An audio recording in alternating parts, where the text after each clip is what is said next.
Guardians.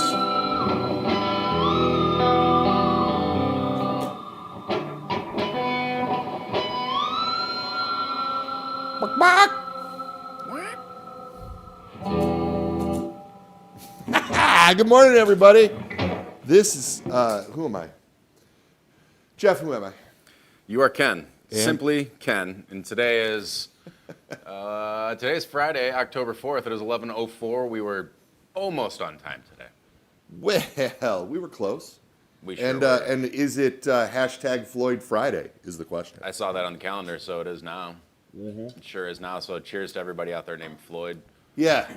And I don't know any Floyds. Yeah, and then Polka Floyd. Sure. We're playing in Milwaukee this weekend. And then I'm surrounded by Floyds, so it's Floyd Friday. Mm-hmm. Good to see everybody. How y'all doing today? This, as you guys are probably aware if you're tuning in here, is the Talisman. And yeah, this has been going good. What's it been, 2 weeks, Jeff? Sure has. 2 weeks. And yeah, and our good friend Vern is really excited about the guitars, has been out touring with them, been talking to them, and I see him responding to people's questions and comments on the internet, which I think it's amazing when our artists get involved. That's very, very cool. I'm happy to take more questions about these guitars if you like. I just thought it might be fun to take a couple of minutes and go through Reverend's very, very short history of Floyd Rose instruments that led us to the Vern. And because we knew it could be done. So I personally, I probably told you guys this before, but my first real guitar that I learned how to play on was a 68 Telly that belonged to my uncle. And I couldn't do the punk rock on it that I wanted to because I didn't know how at the time. I just knew I needed a humbucker. And the first real guitar that I bought for myself was a Ibanez RG570 in late 1989. Jewel blue, I still have it. And that was my main guitar for about 8 years. It did countless shows. I couldn't even begin. And yeah, and of course it stayed in tune well. It was the original low pro edge, I think Ibanez called it. And during the time that a lot of people don't like floating bridges, and a lot of people that I talk to, a lot of people that play Reverend guitars because we cross so many genres. People do a lot of double stops and stuff in a lot of the country and blues styles that some of the people are playing Reverends with. And one of the interesting things about a floating bridge, and because I played on one for so long in that sort of formidable time between 19 and 25 when I was playing guitar constantly and doing tons of shows, is I started doing this thing when I do double stops where I bend the second string slightly to compensate for the fact that the bridge is moving because the bridge is floating. And I don't even realize I'm doing it. It's just because that was what I learned on, So, and I could totally understand if you've played a hardtail all your life, going to a floating bridge like the Wilkinson or a Floyd can be a little bit unusual and take a little bit of getting used to. Joe is more of a vintage purist, and when he owned his store in East Point, Michigan, he bought and sold a lot of vintage guitars with a lot of vintage trems. And one of the things that that sort of made him who he is and made the Reverend guitars what they are today is the fact that people would bring in old, harmonies, Silvertones, Ks, weird Nationals when they were cheap, when you could, before Jack White, when you could buy one for a couple $100. And a lot of those old guitars, early Japanese imports, Yamahas and things, had really funky trems on them. And Joe played with a lot of those trems to figure out what he liked about different models and got really, really good at setting those guitars up to stay in tune. So when Joe started designing his own guitars, he did some stuff with Hipshot and eventually settled on Wilkinson and eventually settled on the sort of modern 2-point trem for the best tuning stability. And we personally both like having floating bridges, which is why you find the Wilkinson the way it is set up on the Jetstream and double agent models. And of course, on the Reeves models, we actually recess the Wilkinson so that you can get a lot of up pull. And with the nut slots filed properly and locking tuners, there's really no tuning stability issues with the Wilkinson. I've been playing a Eastsider S equipped with the Wilkinson in one of my bands, the Polka Floyd Show, for going on 15 years now. And I pummel that poor guitar. I do all those Gilmore things with it, and I've never had any issues. And it doesn't feel not similar to a Floyd to me, so I've never really thought about doing a Floyd here. It just always seemed to be a little bit off-brand. And then we started working with Vern, and the conversations that Vern and Joe were having were centered a lot about how the additional mass of the bridge provides him with more attack and sustain. And now I've always liked shredder guitars. I've got a pretty decent collection of Ibanez's and a couple of Sirs and a few other things. I love that style of guitar, so I understand what he's talking about. And he sort of pulled us into the idea of doing a Floyd Rose in production. And once we started messing around with it a little bit, Vern prefers the Floyd Rose 1000 Pro, which, as do I. And then Joe experimented with a couple things. And that's the model that we settled on for Vern's guitar. So, all of that aside, there have been a couple of Floyds in the last 27 years. The first one, and I think most infamously, is this Rocco. This is an employee guitar that was built by Jesse Hopkins of Clay Avenue Guitars. Hopefully Jesse's watching. Hey, Jesse. We'll have you back on real soon. Jesse is really fun to talk about the early Reverend days with, and he makes absolutely stunning instruments. Check out ClayAvenueGuitars.com, or is it just ClayAvenue.com? You can find it on the inner Googles. He built this guitar for himself. And if I remember correctly, he took a little bit of slack from Mr. Naylor about this instrument. That was his last day, right? Yeah, right. Yeah. I think it was his last day. And it is spectacularly. Jesse has the fretboard talent to make a guitar like this come alive. I do not. This guitar is scalloped. So when you play this thing, you don't feel any wood underneath of your fingers. And if you press down hard like I do, you bend all your chords out of tune. But Jesse, I don't know if he still can. He probably can because he's that guy.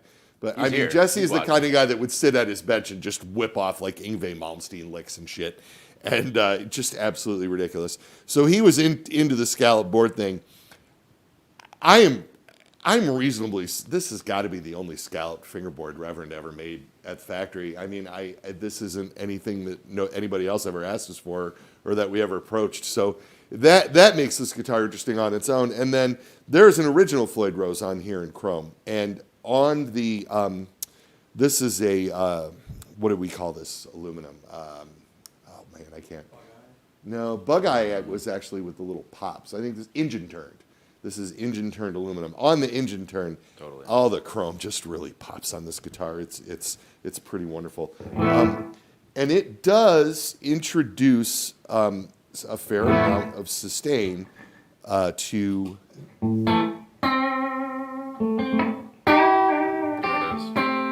The guitar is a little bit brighter than the traditional Rocco. I hesitate to play because I'm still. Yeah.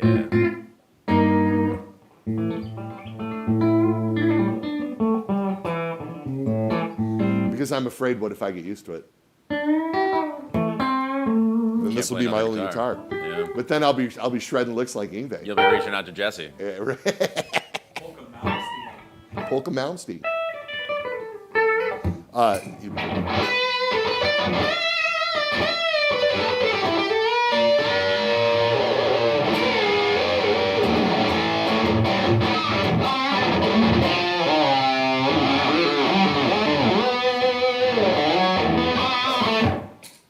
pretty cool. You're having fun. I love this guitar. I knew about this guitar when it was made, and I saw some pictures, and my guitar envy was just on fire. And then it floated around in the Reverend Owners group for a little while. And I posted on a thread from the gentleman who I bought it from many years ago, like, dude, if you ever sell that, please make me the first phone call. And a few years back, I got that call, and I made good on my offer. It's just such a unique and cool piece of Reverend history to have here at the shop. And every time Jesse visits, I like to rub it in his face. So, In your face, does that make me a bad person? There's a lot of other things. It does. It does make me a bad person. That leads us to Reverend number 2 with the Floyd Rose. This is an original Warhawk, serial number 4550. And when Joe came up with the Warhawk concept in 2005, he ordered 2 guitars from Mir, a blue hardtail with 2 Reverend humbuckers, and then this Floyd Rose equipped bolt-on maple neck Warhawk, which Joe installed some super sizzly Kent Armstrong pickups in it. And back in the day when we made the Hellhound amps and the King Snake amps, this guitar used to hang on the amp bench, and it was the amp tester guitar for years. And after we stopped doing amps, the guitar hung there for a little while. And that was around the time I started working for Joe full time. And one day when I was leaving for the evening, I took it off the thing and I said, "Hey, I'm taking this." And Joe was like, "Yeah, okay, whatever." I'm like, "All right, let me know what and he's like, "Okay, I'll figure it out." And then, yeah, it's been in my possession ever since. And I love it. It is one of the first 2.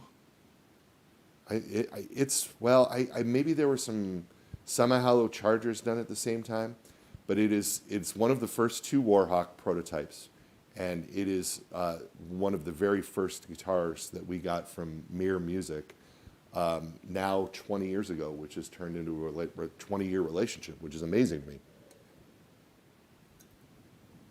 Can't believe that much time has passed. I guess that means that I'm 1,000. old. Yeah. It's really cool. The original Warhawk guitars were bolt-ons. We were not making set necks at the time, so they were bolt-ons. They were a reverse headstock guitar. This one is mahogany, finished in this beautiful transparent cherry. They were bolt-ons with the center ridge, as you can see. It's just interesting looking with the Floyd on it. I love that big hunk of metal right there, and it reminds me when I'm playing of when I was a kid, having that underneath of your palm to rest your palm on when you're doing it.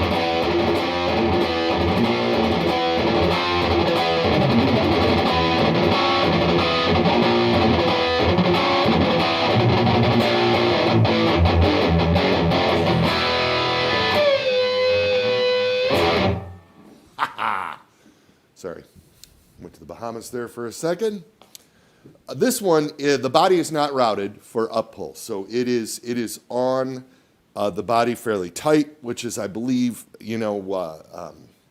some guys like that. That's sort of a thing, like anchor that Floyd to the top of the body they feel like it gives them a little bit more bottom end.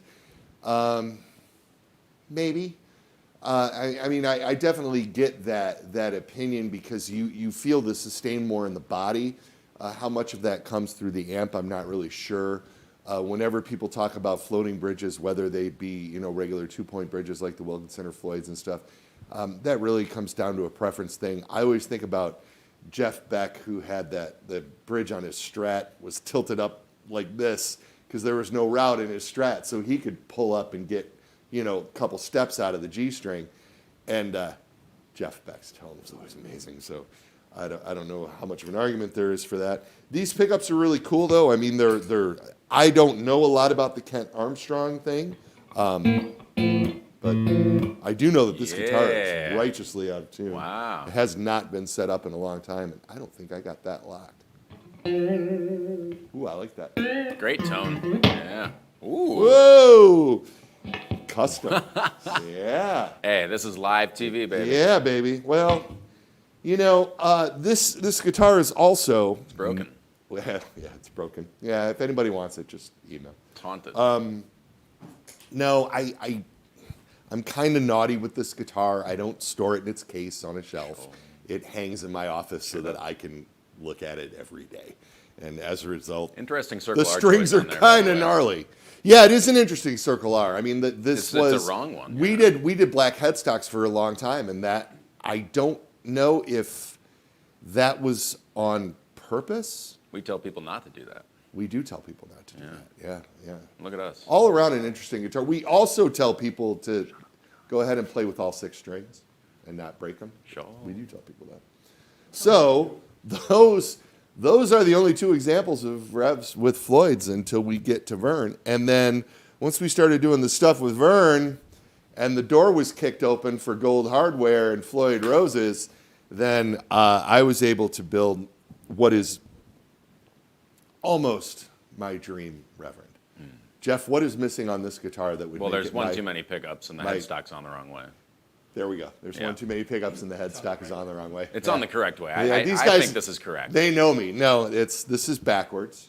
The correct way is like it is on the Vern guitar, because when you're playing guitar, you can tune effortlessly. But of course, with the Floyd, I mean, That's not really that important. Yeah, you're tuning down at the bridge with the Floyd, but you sure are. you act Let's like see if I can break a tuning string on that this. headstock is so laborious.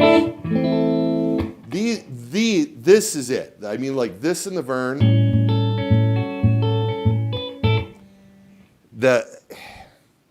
We've come a long way in 25 years. I mean, I really do like the original guitars. They're very, very cool, but they have a very specific tone because they're all semi-hollows. And the metal did brighten them up a little bit, but there's a lower mid-range thing that is, to me, the mid-range is funky. I can't decide if it's the lower or the upper mid-range that really gets me in the Rockos and the Slingshots and stuff. They sound so great for like blues and like tube screamer type distortion and cranked Fender amp, like cranked clean amps like the car that make these sound really good. But in like the Marshall thing or using high gain stuff, they just sound a little strange to me. And it's really simply just a product of what your ears get used to. I played those guitars for many years, you know. But when Joe started doing the Warhawks, I picked up a Warhawk and went, oh, I love this. And then from there I went in Jetstream HB and my Anderson and my Matt West, which is really just the Jetstream with the mods I like. So now to have this King Bolt guitar with our current neck shape and the Carina body and the rail hammer pickups, I mean, to me, it's just all there. Like everything that I thought, boy, I wish this had a little more of this, or I wish this had a little more of this, is all present in these guitars to me. They just sound unbelievable. I'm on the neck pickup. These are hyper vintage.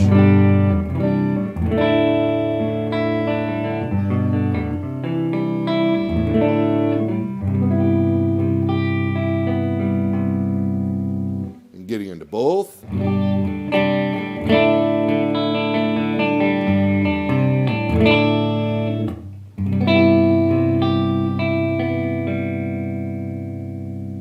And then the bridge is just super punchy.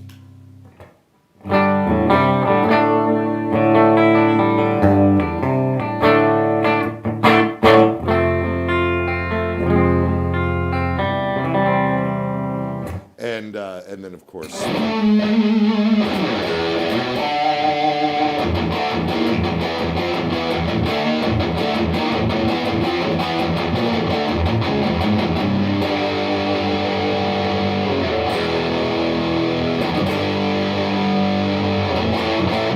Trying to think of some good creator riffs. It's a shred, man.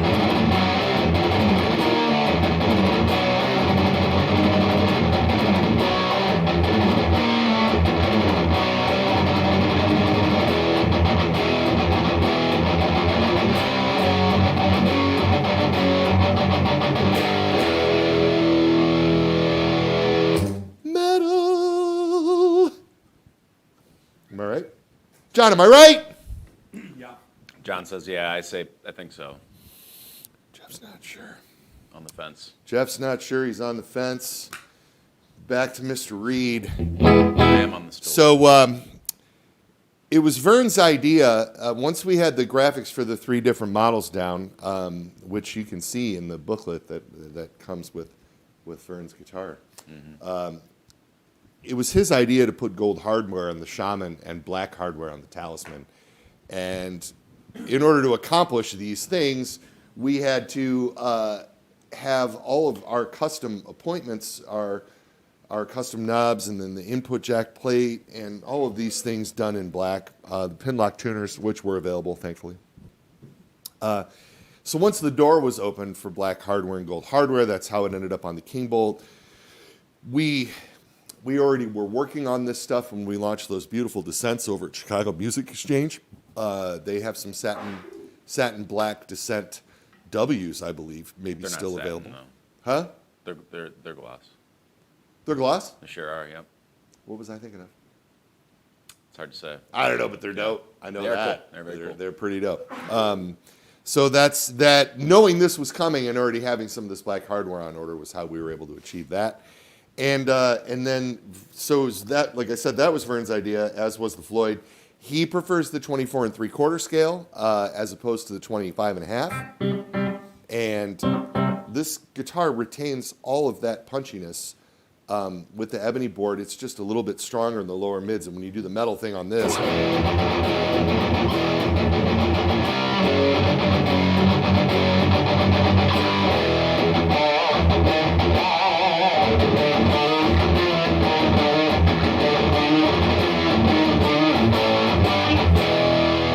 still there, but then like Vern's single note stuff rings.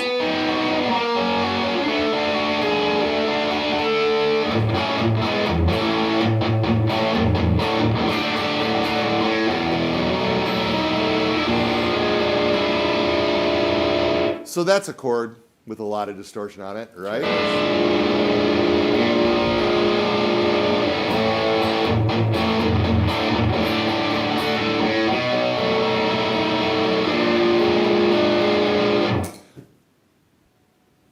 The combination of that extra girth from the Floyd and the Railhammer pickups just allows all the notes to ring through, even with that much distortion on it. I think it's amazing. So, and of course, the 3 Railhammers with the clean cuts in the middle of the neck give him the funk sounds that he's looking for. Position 2, position 4.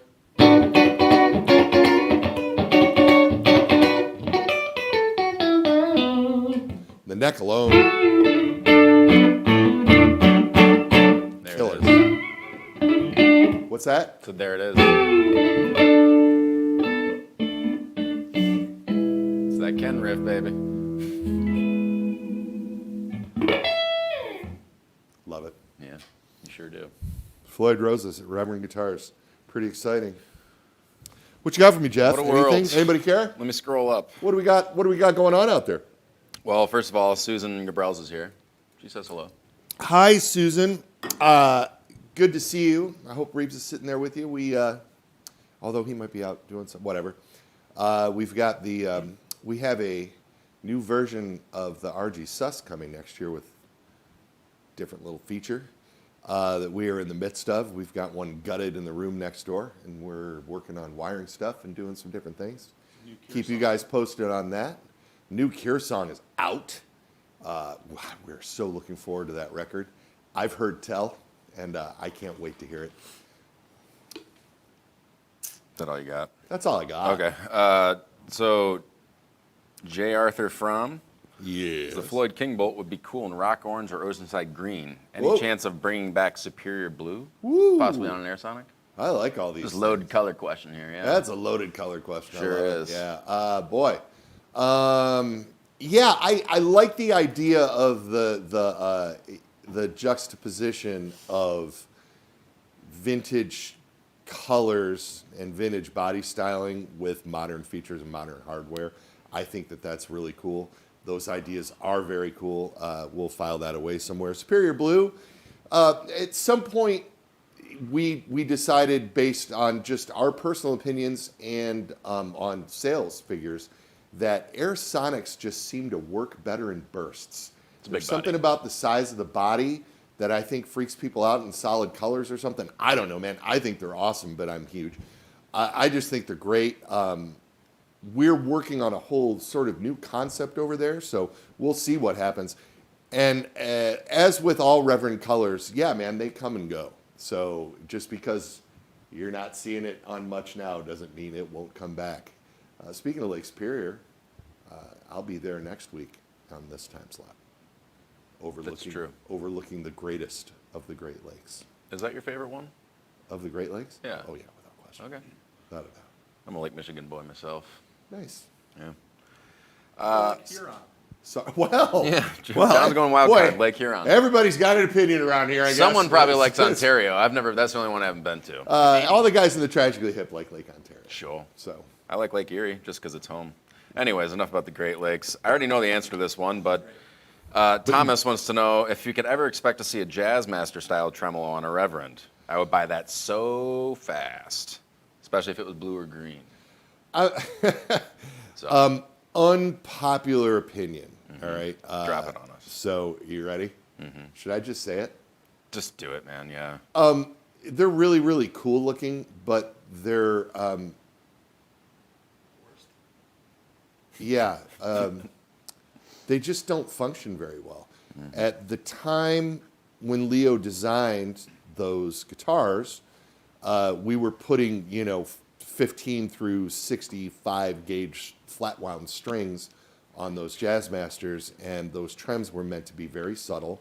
And with the heavy gauge strings, of course they were, and with those heavy gauge strings, they stayed in tune fairly adequately. And as we moved on to the era of 9s and 10s and 11s, those Jazzmaster bridges aren't the greatest as far as tuning stability is concerned, and they're horrible as far as guitar techs are concerned. So companies have come along like Mastery that have really sort of perfected that system, which is great, except those bridges cost about as much, as our guitars do to make. So they would add a significant bump to the price of the instrument. That's not really true, but it is. They're very expensive. They're much more expensive than these, even than the Pro. So I don't see it happening. I never say never, but I don't see it happening. It's not anything that Joe is into or that I'm into, that any of us are into here. I will say they do look very, very cool, and of course they have been very, very trendy for quite a while, but we have resisted thus far. However, you did at one point say nothing other than chrome hardware. So, and look at us now. Tune in 1 year from today. Yeah. Mark your calendars. Man, No promises. I get Thomas. abused No everywhere promises. I go, but those are very valid. I just want some hand-up These gentlemen accountability. just made some very valid points. Yep. Yes, indeed. Yes, they did. Yep. Just because we don't have any plans to do it doesn't mean it's not going to happen. That's the truth. Mahdi is back, and he wants to know if you like Jimi Hendrix. I love Jimi Hendrix. Why do you ask? That's it. I mean, he just wanted to know. Yeah, I love Jimi Hendrix. I'm down with the program.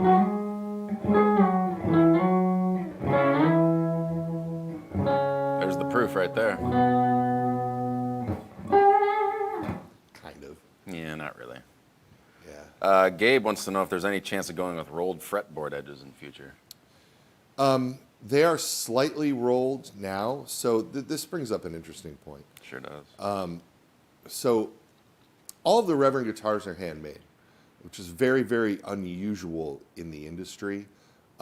Mir might be the last of the larger production facilities that doesn't use any CNC machines for anything. There's a team that makes our necks, and which is why there can be very slight variations, especially if you're like a very discerning player. They're close, I mean, we publish the specifications and they do a pretty good job of making them. But it isn't like we punch a set of numbers into a computer and it just spits a neck out. So as the guitars, because of the way that they're constructed, there can be slight variations between the necks. We try not to have a super hard edge on there. I would like to get a more rolled fingerboard edge, but that is also a trap that you can fall into where I have some guitars, some high-end guitars with rolled fingerboard edges that I feel are just way beyond. That actually, like, fretting on the low string becomes kind of weird to me. It feels like that. It feels like they're scalloped on the E strings. But so we address it slightly, and hopefully we'll be able to address that more in the future as we go forward. We are going different forward. Styles of manufacturing. We are going forward. Yes, indeed. Eric wants to know what the serial number is on that there Warhawk. It is 4550. I knew without looking at it. I'm kind of impressed. 4550, and the serial number on the Rocco is 2358. Wow. And just for contrast, because it's crazy. Oh, well, this one doesn't count. This has this has a prototype. All of the prototype serial numbers are in the 36s, you guys. This King Bolt is 64392. So there are some 62,000 odd guitars between this King Bolt and Jesse's old Rocco. Yeah. That's unreal. That's unfathomable to me. That's fucking crazy. Wow. Whew. Hard F. Yeah, that was a hard F, but you know what? Deserved. Yeah. I know. I didn't even start on the issue. Yeah. No, it's my show. Sure is. So JPM 777, we've met, wants to know if you have any plans for a reissue of the Pete Anderson. Yeah, the Telly. PA1. Well, the Telly, which I'm confused here because it's still there, but he says the first model. So this custom is great, but I've been trying to get the first. Oh yeah, Well, we it's make them, reference. bud. We sure do. Yeah, it's PA2T we call it for short here, but or the Pat. Eastsider T as it were. And yeah, man, that's crushing. As a matter of fact, Yeah, we got some here right now. yeah, we do. We got some here right now. As a matter, Come on we're down, selling out of the rare JPM. color. I think we have maybe 5 or 6 natural ones left in the natural Carino, which are sharp as hell. Alright. Any Reverend dealer can get you one of those. Pine green, baby. Outfield Ivy. We're going to be riffing on that again next year too. But we are currently offering a lot of Pete Anderson guitars. We offer the Eastsider T, which is with the traditional T-style setup. The Eastsider S, which is one of my favorite guitars of all time, which takes that model, adds a third pickup, and adds the Wilkinson trem to it.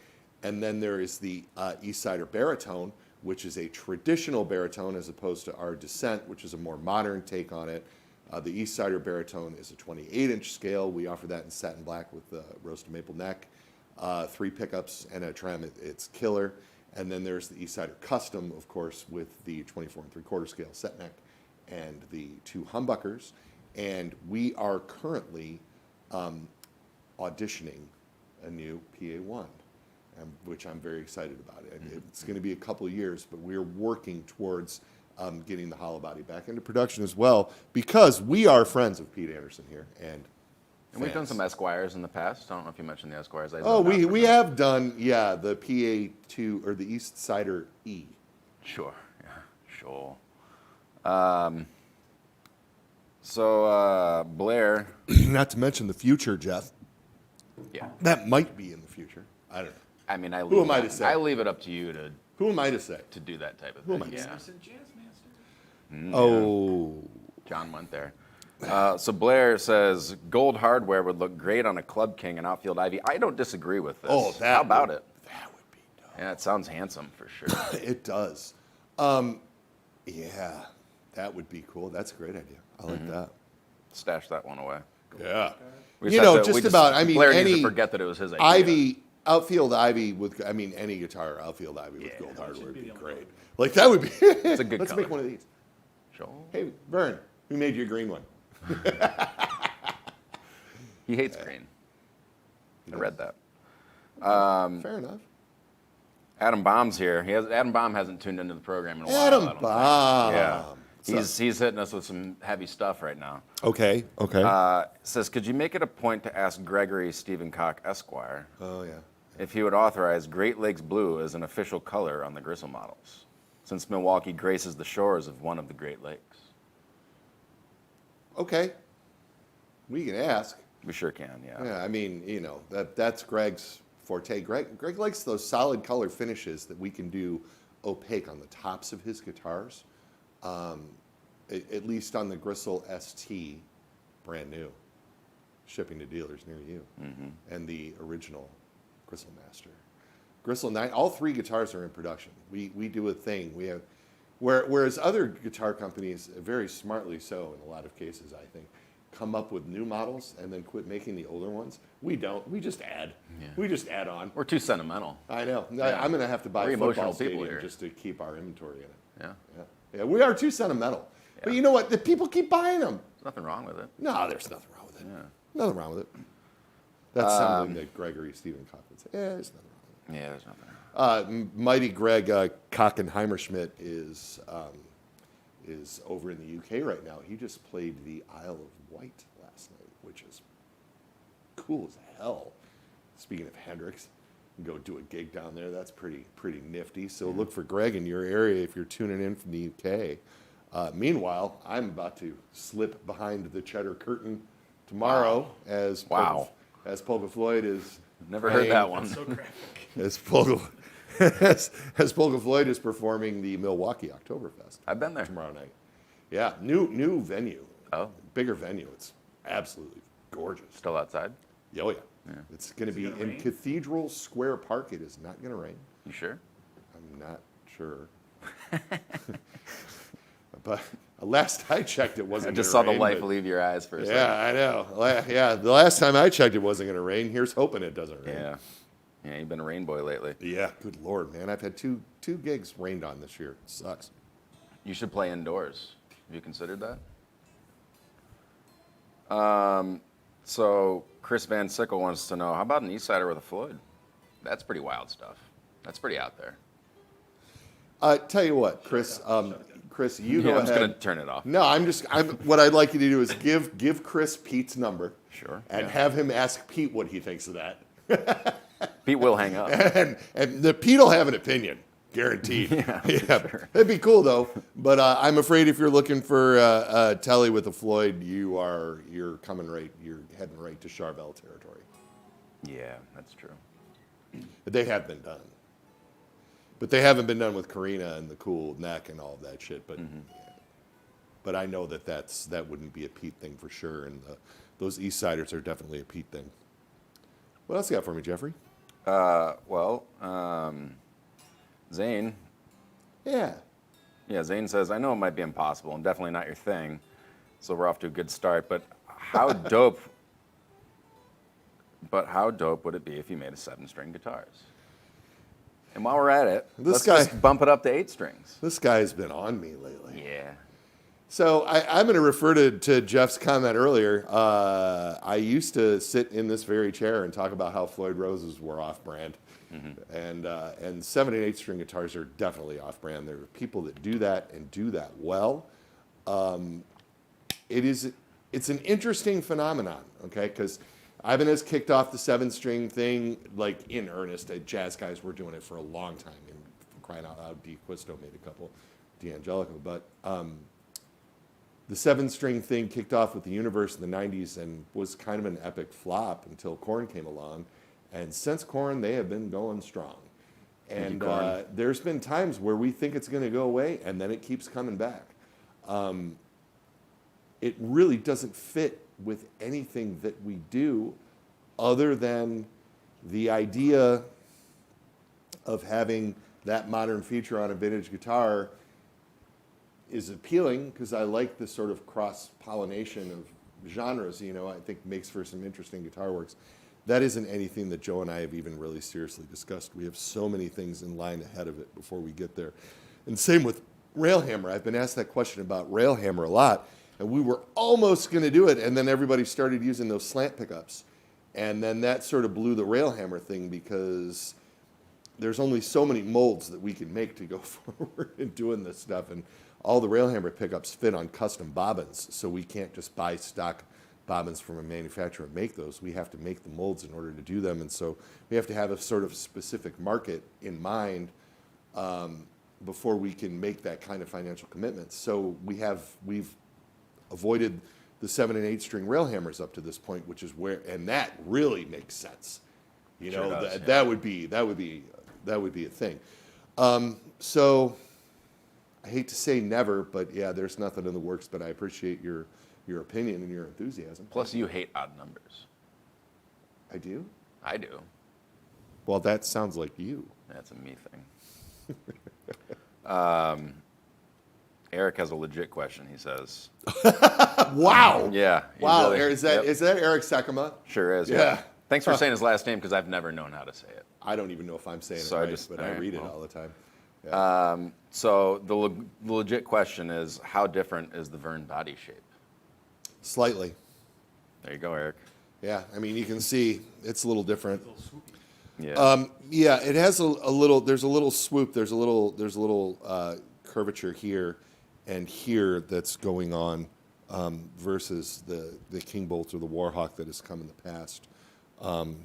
So it is, and a couple other. There's a couple other areas too where it was just sort of refined, and this is something that Joe's been working on for a minute, and it's kind of reminiscent of the Z1 body as well, and you'll probably be seeing some more stuff on this platform. We have plans. Good eye, Bug Eye. Eric Sakama is Bug Eye, by the way, for those of you who don't know. He had a collection of the original models. He had, I think he still has most of them, but I think he had all the original models in Bug Eye finish at one time. Sycama. Sakama. Yeah, he just phonetically spelled it out for me in the that's comments. nice. That was nice of him. He's a good dude. Grand Rapids guy. GR man. Yeah. Seems like a regular old GR guy. Yeah. Kenneth Lloyd says, since everybody's talking about necks, he recently acquired an Airsonic W and feels that the neck is way fatter than his other 6 and wants to know if that's normal. I'm going to say it's not normal. It's probably not normal. Maybe you just got lucky. Like I was sort of saying earlier, everything being done by hand, I mean, there can be some slight variations between the instruments. It's funny because I get called out on this a lot, and rightfully so. I mean, I understand. Because we're building guitars now like they were built in the 50s and 60s, a lot of our instruments have the same anomalies that guitars that were built in the 50s and 60s have. And a lot of the finish issues and things that we go crazy about over here are things that were common in guitar manufacturing 50, 60 years ago. And of course, those old guitars are revered because there's just like a feeling to them. And I think that for a modern guitar company, I think that Reverend really catches that vintage feeling to the guitar and just the way they resonate and the way people take to them, you know. You can sort of, I don't know what, there's like an intangible. And the only thing that I can think of that's different about the guitars versus all the fine guitars that our competitors are making is just the fact that they're done by hand. And I don't know what that would be exactly, you know. But it does open the door for occasionally getting a neck that feels a little fatter, feels a little skinny or something like that. I mean, for the most part, they're pretty much the same. Very rarely do we find or notice something here that we think is unusual. But we move a lot of guitars through here, so it's hard to say. When you get to more modern guitar construction and CNC machines and stuff, I mean, you are able to be very, very specific and have every single thing be exactly the same, which is cool to a certain extent, but that it's just not what we're doing at the moment. So I don't know if it's unusual or not, and I would have to compare your neck to other necks to tell you if it's an anomaly. I know one of the things that goes on with me, I actually thought the neck on this King Bolt was bigger than normal. And with that slab rosewood board there, it just creates this like illusion of thickness, having the two different woods. And I got out the calipers on this, and it was exactly the same as my Jetstream and my Matt West that I gig out with and have been gigging out with for years. And so that was just my eyeballs that were creating that illusion. I've been taking this out and playing it a little bit, by the way. It totally rules.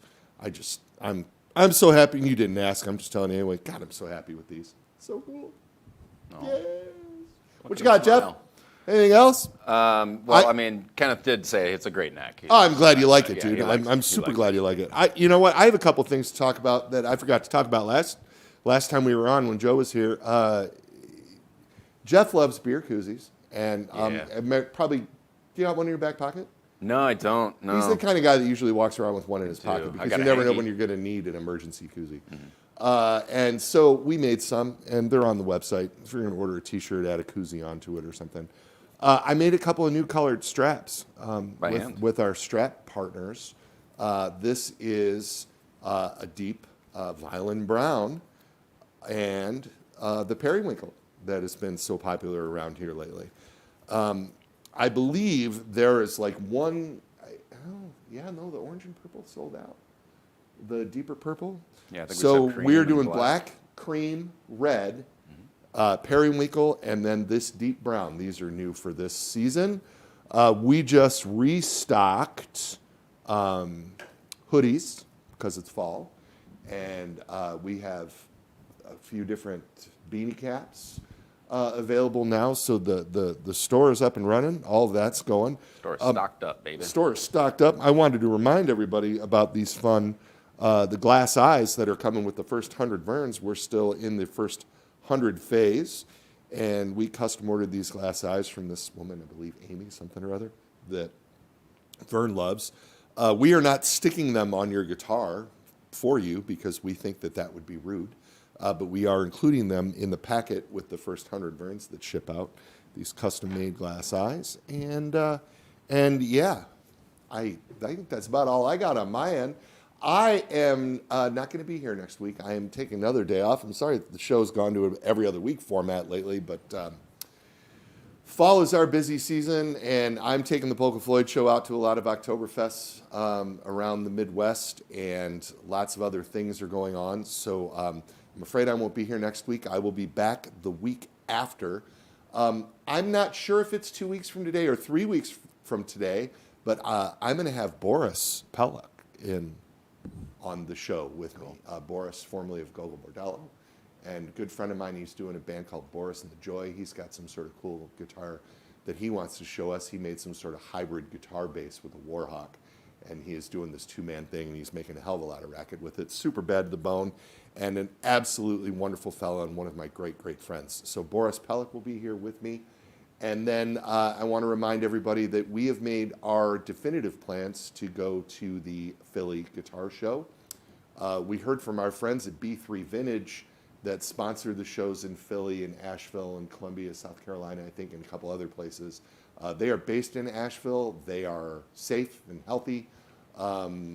So the Philly show is going on as normal, and we have got a giant Reverend booth there, and myself and Penny Little Gal, we will be there together, and we'll have a bunch of this new stuff with us, as well as some oddities and some.